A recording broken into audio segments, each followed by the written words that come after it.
నువ్వు ధనవంతుడు అయ్యావా, ఉద్యోగస్తుడు అయ్యావా, గొప్పోడు అయ్యావా, పలుకుబడి కలిగిన వాడు అయ్యావా, ఆ స్థితి ఇచ్చింది దేవుడే. హల్లెలూయా. కాబట్టి అది అనుగ్రహించిన దేవుని ఎదుట దీన మనసు కలిగి ఉండు. దేవుడు ఎలాంటి వాడంటే దీన మనసు కలిగిన వారిని హెచ్చించగలడు, గర్వించిన వారిని ఆహ్వానించగలడు, గర్వించిన వారి యొక్క అహాన్ని తెచ్చగలడు. ఆయనే దేవుడు, ఆయనే దేవుడు. అందుకనే దీన మనసు అంటే నటించడం కాదు. కొంతమంది విచిత్రంగా ఉంటారు, గర్వించే చోట గర్విస్తారు, మంత్రుల్లో దీనం ఉంటారు, ఇంకో చోట ఇంకో రకం ఉంటారు. ఆ టైప్ వద్దు. మనం దీన మనసు అంటే హృదయములో నేనేమై ఉన్నాను అది దేవుని కృప అని విశ్వసించడం. పేతురు రాసిన పత్రికలోకి రండి, ఈ మాట చెప్పుకొని ముగించుకున్నాం. 5వ అధ్యాయం, పేతురు రాసిన మొదటి పత్రిక 5వ అధ్యాయం 5వ వచనం నుంచి చదవండి. 5:5 చిన్న పిల్లలారా అని మొదలెట్టారు. ఇవి బైబిల్ అందించలేకపోతున్నారండి. చిన్న పిల్లలారా మీరు పెద్దలకు లోబడి ఉండండి. ఈ రోజు చిన్న పిల్లలందరూ పెద్దలు చేస్తున్నారు. పెద్దల మీద ఎక్కడ లోబడుతున్నారు కదా. చిన్న పిల్లలారా మీరు పెద్దలకు లోబడండి, మీరందరూ ఎదుటి వాని ఎడల, గమనించుకోండి మాట, నేను చాలా చిన్నగా చదువుతున్నా. ఎదుటి వాని ఎడల దీన మనసు కలిగి ధరించుకొని మిమ్మును అలంకరించుకోండి. దేవుడు అహంకారులను ఎదిరించి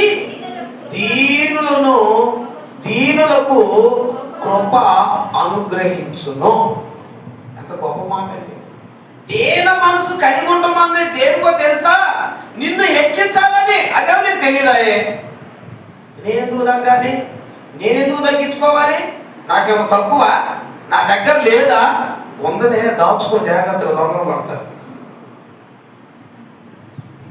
గర్వించడానికి కాదు, దీన మనసు కలిగి ఉండటం నేను ఇంకా హెచ్చించాలన్నది ఆయన ఉద్దేశం అండి.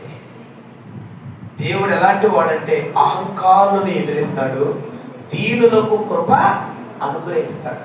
ఇంకొక మాట అక్కడే 6వ వచనం, దేవుడు తగిన, ఈ మాట కూడా నోట్ చేసుకోవాలి మనం. దేవుడు 6వ వచనం చాలా ముఖ్యం.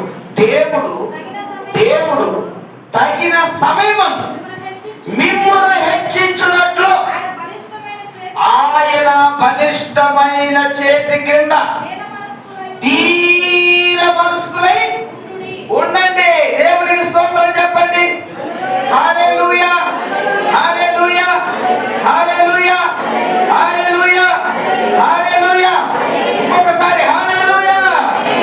దీన మనస్సుని ఆశీర్వాదానికి మర్మం.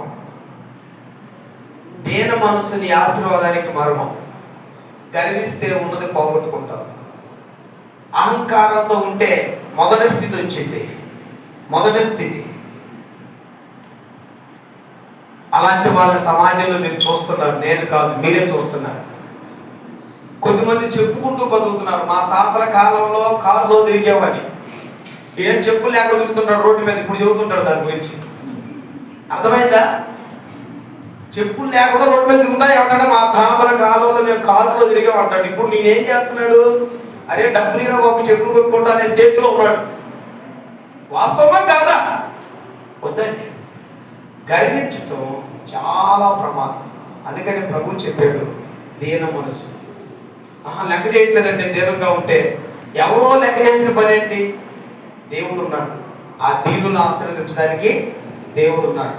ఆ దీనుల్ని హెచ్చించడానికి దేవుడు ఉన్నాడు.